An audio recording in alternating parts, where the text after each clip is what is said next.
Hello learners of all ages, my name is Mr. Montgomery. I teach 4th and 5th grade math, and today we're going to be learning about how to use multiplication and division in order to find equivalent fractions. Now, this is going to be very much a review of the last lesson that we had, because I combined this lesson with the last lesson because it just makes more sense to combine them into the same one. But this is giving us a little bit more practice about using our multiplication and division skills, finding if the fractions are equivalent. So, here we have a missing spot in the numerator. So the denominator is going to be where we're going to have to figure out. I'm going from smaller to bigger, which means that I know I'm going to have to multiply by something. How did I get from 5 to 10? Well, I multiplied by 2.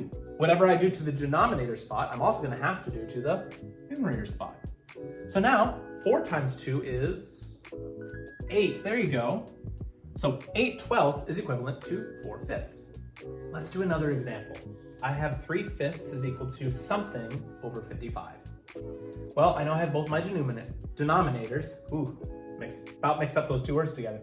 Denominators. I went from 5 to 55. Well, what did I multiply by to get from 5 to 55? I multiplied by 11. Yeah. So that means whatever I do to the denominator spot, I also have to do to the numerator spot. What's 3 times 11? 33.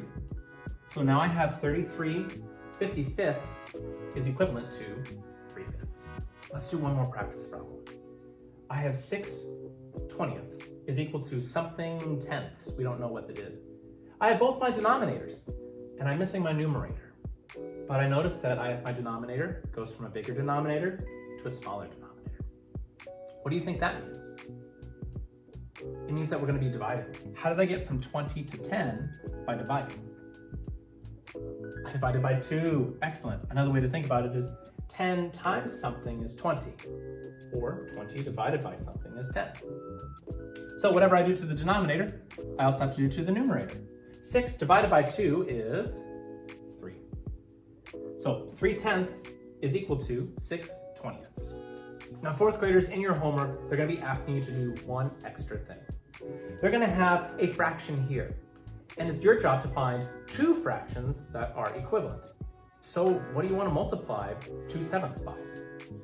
2? All right, let's multiply by 2.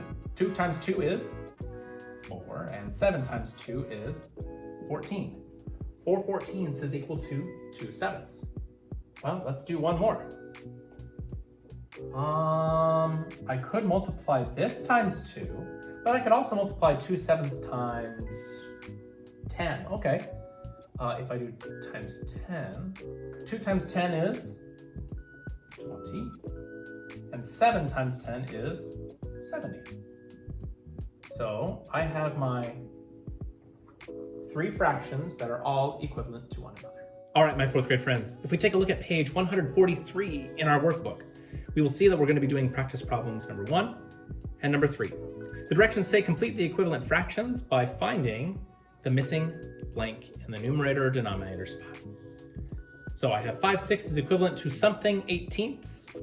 And for number 3, I have 80 hundredths divided, or is equal to 8 blanks. If you have any questions about using multiplication or division to write equivalent fractions, please let me know when you come to class tomorrow.